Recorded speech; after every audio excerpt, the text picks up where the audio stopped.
मृत हो गला तो किसी नथिला 2 लाख टंका युव सरकार देइथिले एवं अवसर नेला पर लक्ष टंका सेटा मध्य करचंती लक्ष टंका सेटा भी आमे करथिलु अवसर गला पर सेमति खाली खाली हाथ दिबे ताकू मध्य आमे एतर दाबी करथु ताकू 10 लाख टंका दिया जाऊ ठीक करा जाऊ अवसर पर आउ बाकी मृत व्यक्ति जे तम 2 लाख जगह 5 लाख दिया जाऊ वर्तमान दाबी रो अछि किंतु दीर्घ 12 वर्ष होबाकू गलाडी किंतु वर्तमान सुद्धा हमर 4 मास हला कलेक्टर ऑफिस को हमर दाबी गलाडी जे हमर आमे केमति हमर रेगुलर हेबा पई किंतु वर्तमान सुद्धा से चिठी किछि कार्यकारी होई पारि नै दियो मुख्यमंत्री को प्रकोष्ठ रे हमें अभियोग सुनाले जहा कहिथिलु हमकु चिठी भी हेतिला किंतु ताहा ए पर्यंत कार्यकारी हो नै एहा बड़ दुख एवं परिताप विषय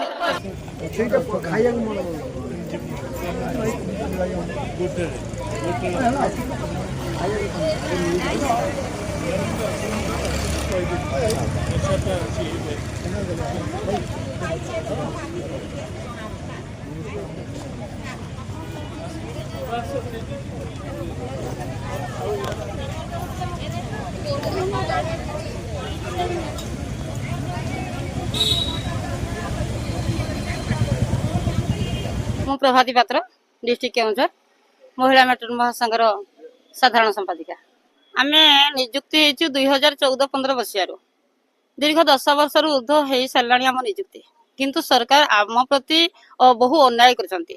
प्रथमतः आमको 24 घंटा ड्यूटी दौरान जहाँ वर्ल्ड कौन एम्प्लॉयर 24 घंटा ड्यूटी नहीं। द्वितीयतः आमको आमर पारिश्रमिक जहाँ मिलूची ताहा बहुत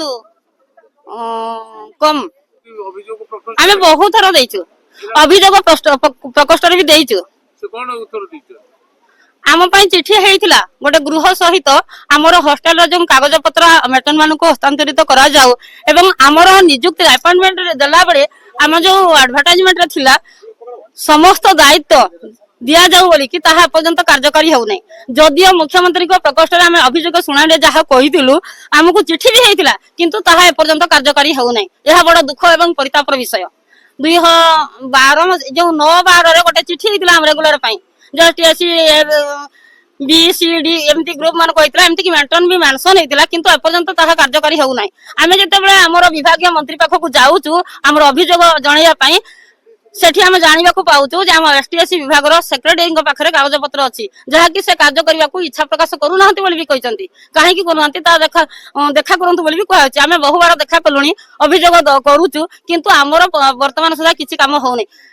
हॉस्टल जो अछि छात्री निवास गुडी करे मेटन मान को छाड़ी देले आउ कोनोसी दायित्व आउ केही नउ नाहंती हमको हमर जहा देबा दरकार सरकार जो उद्देश्य रे हमको नियुक्ति देई दैछि तारा से सरकार का प्रथमे जानू जे से नियुक्ति जो देला मेटर मान को छात्री निवास मान करे तार उद्देश्य पूर्ण हेछि कि जदी हेइनी काहे कि हेइनी हमको जो अपॉइंटमेंट जो देइछि जो एडवर्टाइजमेंट रे लिखाई दिला जहा जहा देबा कथा ए पर्यंत दिया जाउ नै काहे कि प्रथम कारण। द्वितीय रे होछि सरकार जदी हम अभियोग सुनानी रे आमे जो अभियोग करितिलु चिठी भी करथिले ना स्वतंत्र मना रे हेतिला किंतु ए पर्यंत ताहा कार्यकारी हो नै। 9-12 रे हेइतिबा चिठीर ए पर्यंत तार किछि खोज खबर नै दीर्घ दिन हेबा पर्यंत काहे किछि हो नै। एहा मधुमिता मंडल बीसीपुर एसएसडी हाई स्कूल रो मेट्रन भाबरे नियुक्ति पाई अछि।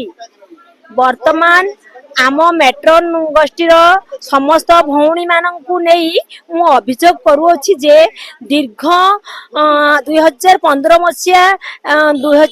मसीहा अक्टोबर 17 तारिख दिन आमे पोस्टिंग पाइथिले सेतेबेले सरकार आमको नियुक्ति सरकार आमको निवेदन करथिले जे 6 वर्ष परे आपण माने कोनोसी अभियोग करिवे नाही आमे सेतेबेले कोनोसी अभियोग करि नथिले किंतु दीर्घ 12 वर्ष होबाकू गलाडी किंतु वर्तमान आमर 4 मास हला कलेक्टर ऑफिस को आमर दाबी गलाडी जे आमर आमे केमति आमर रेगुलर हेबा पई किंतु वर्तमान सुधा से चिठी किछि कार्यकारी होई पारि नाही।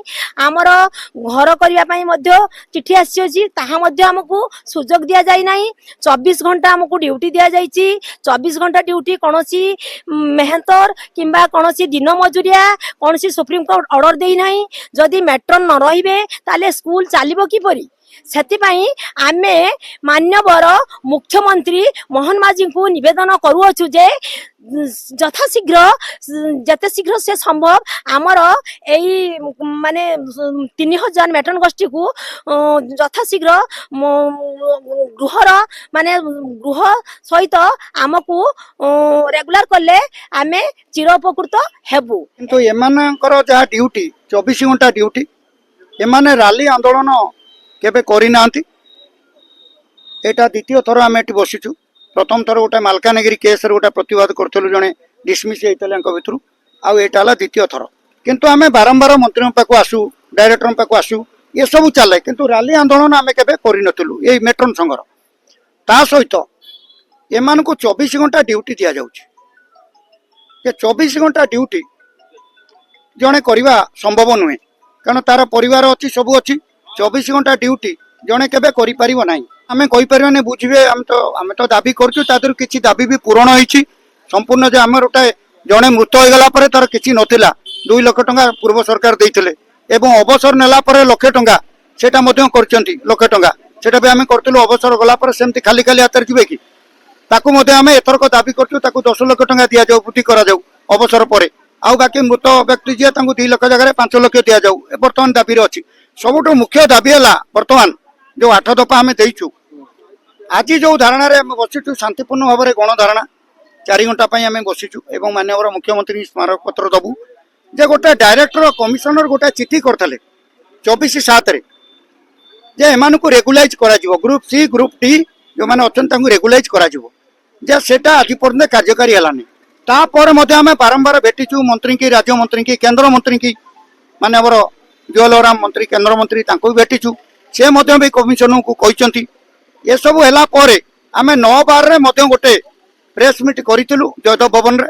ସେଠି ମଧ୍ୟ ଆମେ ଯାଇକି ମାନ୍ୟବର ମୁଖ୍ୟମନ୍ତ୍ରୀକି, ତାଙ୍କ ସ୍ୱତନ୍ତ୍ର ସଚିବଙ୍କୁ ଦେଖା କରିକି ଦାବିପତ୍ର ଦେଇଥିଲୁ, ଏବଂ ସେଇଦିନ ମଧ୍ୟ ସାଙ୍ଗେ ସାଙ୍ଗେ ଗୋଟେ ଅର୍ଡର କଲେ ସବୁ ଅଲ୍ କଲେକ୍ଟରଙ୍କ ପାଖକୁ ଯେ ଏମାନଙ୍କୁ ରେଗୁଲାଇଜ କରାଯିବ। ଗୋଟେ କପି ଏ କଲେକ୍ଟରଙ୍କ ପାଖକୁ ସେଇ 9/12 ମଧ୍ୟ କରିଛନ୍ତି। ଦେଖନ୍ତୁ 9/12/2025। କିନ୍ତୁ ବଡ଼ ଦୁଃଖର କଥା ଯେ ସିଏ ବି ହେଇଗଲା 3 ମାସ, 9/12 ଚାଲିଗଲାଣି, 3 ମାସ ହେଇଗଲାଣି। କିନ୍ତୁ ଆଜି ଆମେ ଶାନ୍ତିପୂର୍ଣ୍ଣ ଭାବରେ ଗଣଧାରଣାରେ ବସିଛୁ। ଏଠି କୌଣସି ଆନ୍ଦୋଳନ ନାହିଁ, ଇଏ ନାହିଁ, କି କିଛି ସ୍ଲୋଗାନ ଦେବାର ନାହିଁ, କି ସରକାରଙ୍କ ବିରୁଦ୍ଧରେ ବି ଆମେ ଆସିନୁ ଏଠି କହିବା ପାଇଁ। କିନ୍ତୁ ଆମେ ମାନ୍ୟବର ମୁଖ୍ୟମନ୍ତ୍ରୀକି ଆଜି ଦେଖା କରିବୁ, ଏବଂ ବିଧାନସଭା କୋଶ୍ଚିନ୍ ମଧ୍ୟ ହେବା ପାଇଁ ମାନ୍ୟବର ବିଧାୟକ ମାନେ ଦାୟିତ୍ୱ ନେଇଛନ୍ତି। ଆଜି ମଧ୍ୟ କୋଶ୍ଚିନ୍ ଉଠେଇବେ ଗୃହରେ। ଆମର ରାମଚନ୍ଦ୍ର କାଡାମ ଉପ ବିରୋଧୀ ଦଳ ନେତା ସିଏ ବି ଦାୟିତ୍ୱ ନେଇଛନ୍ତି, ଆହୁରି 2-3 ଜଣ MLA ବି ନେଇଛନ୍ତି। ତେଣୁକରି ଆମେ ଆଶା କରୁଛୁ ଯେ ସରକାର ନିଶ୍ଚିତ ଭାବରେ ଏ ରେଗୁଲେଟରକୁ ଖୁବ୍ ଶୀଘ୍ର କରାନ୍ତୁ। ନାଇଁ, ମୁଖ୍ୟମନ୍ତ୍ରୀଙ୍କ ସାଙ୍ଗେ ସିଧାସଳଖ ଏ ବାବଦରେ ଆଲୋଚନା ଆମେ କରିପାରିନୁ। ତାଙ୍କ ବିଭାଗୀୟ ମନ୍ତ୍ରୀଙ୍କ ସାଙ୍ଗେ ଆଲୋଚନା କରୁଛୁ। ମନ୍ତ୍ରୀ କହିଥିଲେ ଯେ ନାଇଁ, ନିଶ୍ଚିତ ଭାବରେ ଦରମା ମୁଁ ବଢେଇ ଦେଇଛି, ରେଗୁଲାର କଥାଟା ବର୍ତ୍ତମାନ କହିପାରୁ ନାହିଁ, ଏଇଟା କହିଥିଲେ।